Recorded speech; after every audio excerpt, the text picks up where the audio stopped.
সনাতন ধর্মকে অপমান করছেন। গন্ধা ধর্ম, হ্যাঁ, পশ্চিমবাংলার কিছু হিন্দু যারা তৃণমূলকে ভোট দেন কিছু পাওয়ার আশায়, কিছু করে পাওয়ার আশায়, তারা এগুলো ভালো।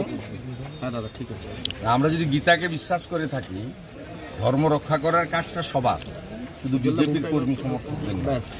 আর সরাসরি ধর্মকে যেভাবে আক্রমণ তিনি করছেন, খেলাফত কমিটির অনুষ্ঠানে গিয়ে কমপ্লিটলি একটা রিলিজিয়াস অনুষ্ঠান, সেখানে তিনি প্রথমত দেখুন, আমরাও যারা ঈদের শুভেচ্ছা জানিয়েছেন তাদেরকে প্রতি শুভেচ্ছা জানিয়েছি, সমস্যা কিছু নেই।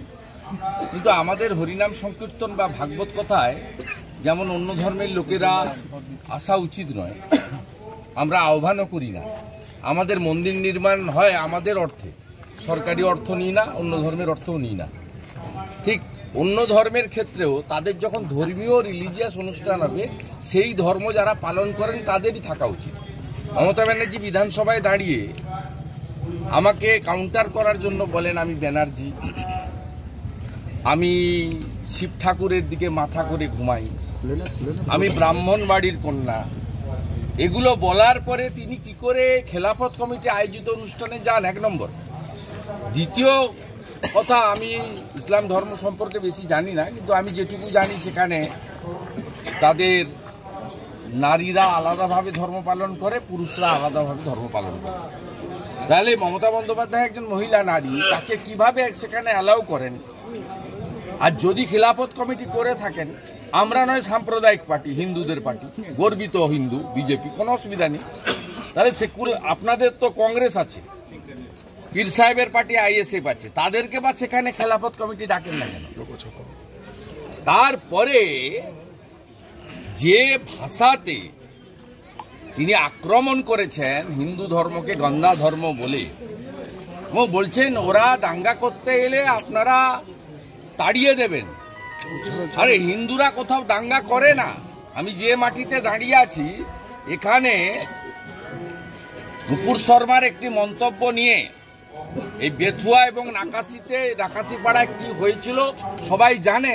2022 সালে আমাকে এখানে ঢুকতে দেওয়া হয়নি, আমি ধুবুলিয়াতে সভা করেছি, পরে আবার অনুমোদন নিয়ে এখানে আমাকে সভা করতে হয়েছে। এখানে বেছে বেছে হিন্দুদের দোকান ভাঙা হয়েছে এবং নাকাশিপাড়া রেল স্টেশনকে জ্বালিয়ে দেওয়া হয়েছিল। হিন্দুরা কোথাও করে না এসব জিনিস, হিন্দুরা মোথাবাড়িতেও করেনি, নওদাতেও করেনি, বেলডাঙ্গাতেও করেনি। আমাদের সংস্কৃতি কালচার এগুলো শেখায় না। বলেছেন দাঙ্গা করে হিন্দু, দাঙ্গা করে পলিটিক্যাল পার্টিরা। আমরা আছি আপনাদের পাশে, আমি আছি, অভিষেক বন্দ্যোপাধ্যায় আছে, দিদি আছেন, ফলে আপনাদের কোনো চিন্তা নেই। দাঙ্গা করে পলিটিক্যাল পার্টিরা, দাঙ্গা করে পলিটিক্যাল পার্টি। উনি বিজেপিকে ইঙ্গিত করে এসব কথা বলেছেন, ক্ষমার অযোগ্য কথা বলেছেন গন্ধা ধর্ম বলে। হিন্দুরা ঐক্যবদ্ধ হচ্ছে, এই পার্টিটা পশ্চিমবঙ্গে আছে পুলিশের জন্য। তোমার দাদা অধীরের অভিযোগ, যদি নির্বাচন কমিশন নির্বাচনের সময় রাজীব কুমার মনোজ বর্মার বাহিনীর হাতে যদি শিকল লাগিয়ে দেয়, বাংলার জনগণ, হিন্দু জনগণ তারা প্রস্তুত আছেন সুদে আসলে হিসাব তুলে নেওয়া। 12 হয়েছে, এরপরে আমরা সময় মতন ঠিক বুঝে নেব।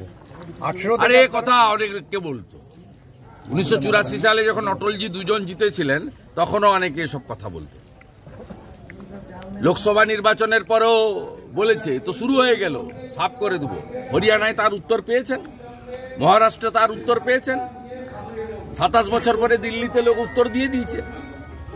সব দম্ভ বেশিক্ষণ চলে না, দম্ভ বেশিক্ষণ চলে না। পশ্চিম বাংলায় 39% হিন্দু বিজেপিকে ভোট দিয়েছে। আমাদের আপিল যে হিন্দুরা ভোট দিতে যান না, হিন্দু ভোট পড়ে গড়ে 65 থেকে 68%, 30 থেকে 32% হিন্দু ভোট দিতে যান না। 10% হিন্দু যদি এর মধ্যে এসে ভোটটা শুধু দিয়ে যান, অন্য রাজ্যে থাকেন, বিদেশে থাকেন, ভোটের সময় বাংলাটাকে বাঁচানোর জন্য, হিন্দুদের বাঁচানোর জন্য, হিন্দুদের দেবদেবী মন্দির বাঁচানোর জন্য, মোথাবাড়ির মতো ঘটনা যাতে না হয়, তাহলে উল্টে যাবে, আর কাউকে লাগবে না। আপনার এবং প্রধানমন্ত্রী ছবি দিয়ে রামনবমীর পোস্টার হচ্ছে, তাহলে কি বাকি নেতাদের কোনো গুরুত্ব নেই আপনাদের? ওটা রাজনৈতিক পোস্টার নয়। আমি যে আমি অনেক মন্দিরের সভাপতি, সংখ্যানন্দ মন্দিরের সভাপতি। মন্দিরের তহবিল থেকে আমরা ব্যানার বানিয়েছি। গোটা পৃথিবীর হিন্দু হৃদয় সম্রাট, যিনি প্রধানমন্ত্রী না হলে রাম মন্দির হতো না, তাই হিন্দু হৃদয় সম্রাট নরেন্দ্র মোদীজির ছবি আমরা দিয়েছি। যিনি কেদারধাম বানিয়েছেন, কাশীধাম বানিয়েছেন, মহাকাল উজ্জয়িনী বানিয়েছেন, যিনি 370 তুলে দিয়েছেন, কাশ্মীরের হিন্দু পণ্ডিতদের বাঁচিয়েছেন, যিনি আফগানিস্তান থেকে হিন্দু, শিখ, জৈন তাদেরকে দেবী শক্তি এয়ারফোর্স করে ভারতবর্ষে এনে তাদের প্রাণ বাঁচিয়েছেন। আর আমি মন্দির কমিটির সভাপতি হিসেবে আমার শুভেচ্ছা আছে। এটা রাজনৈতিক ব্যানার নয়, মন্দিরের তহবিল থেকে এই ব্যানার বানিয়েছি। সেখানে ভগবান রামচন্দ্রের ছবি যেমন থাকবে, বর্তমানে গোটা পৃথিবীর হিন্দু হৃদয় সম্রাট নরেন্দ্র মোদীর ছবি ছাড়া কখনো হিন্দু ব্যানার সম্পূর্ণ হতে পারে না। তাই দেওয়া হয়েছে। সিম্পল আপেল, রামনবমী পালন করুন। পুলিশের বাধা উপেক্ষা করে, জিহাদির চোখ রাঙানি উপেক্ষা করে ব্যাপকভাবে রামনবমী পালন করার জন্য আমি যে মন্দিরগুলোর সভাপতি আছি তার একটি মন্দির থেকে আমি আপিল করি। যখন বিজেপির ব্যানার থাকবে তখন সবার ছবি থাকবে।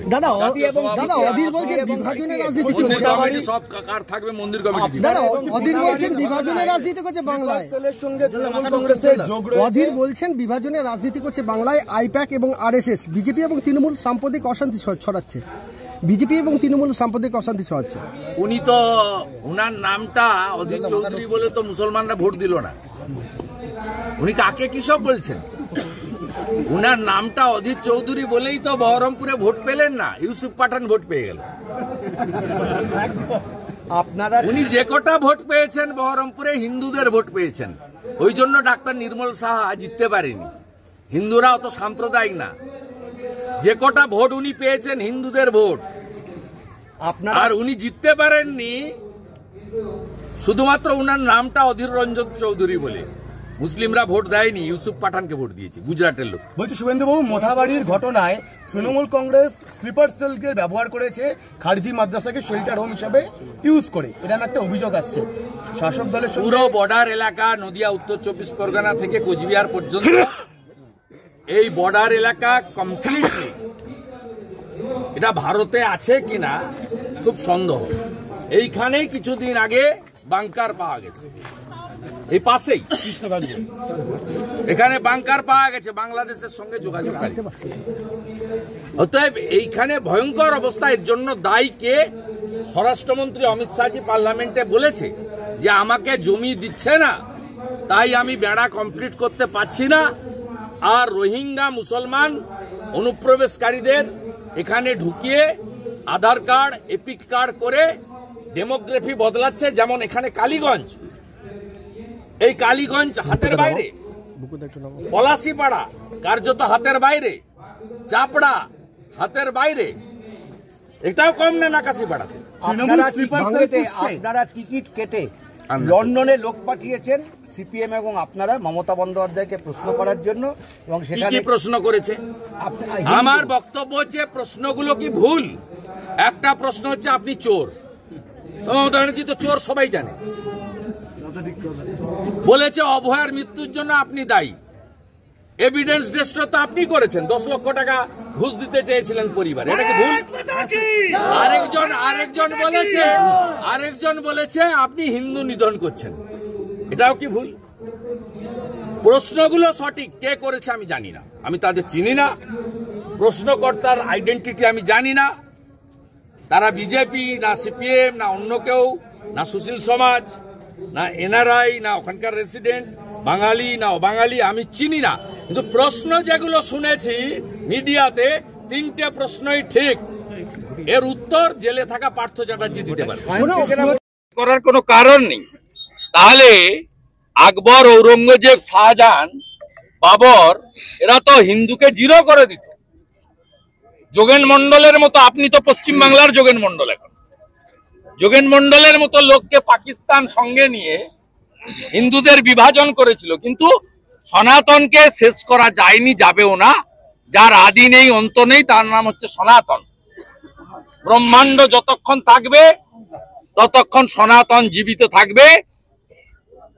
ঔরঙ্গজেব পারেনি, মোহাম্মদ ঘড়ি পারেনি, আফজল খাঁ পারেনি, টিপু সুলতান পারেনি, আপনিও পারবেন।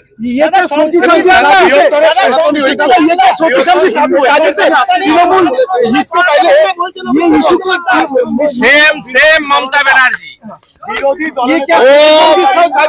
सनातन धर्म को आज रिलीजियस प्रोग्राम में, खिलाफत कमेटी का प्रोग्राम में खड़ा होकर गंदा धर्म बताया। टीएमसी जो हिंदू लोग कर रहा है वो भी गंदा है, वो अपना रहा है हिंदू धर्म।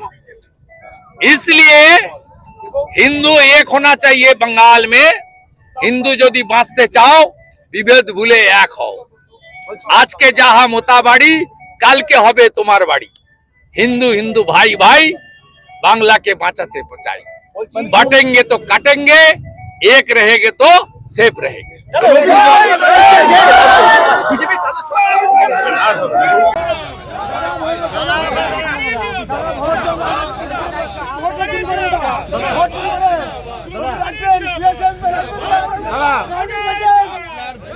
हिंदू बुथे 800 ভোটে বিজেপি 450 পায়, তৃণমূল 300 পায়।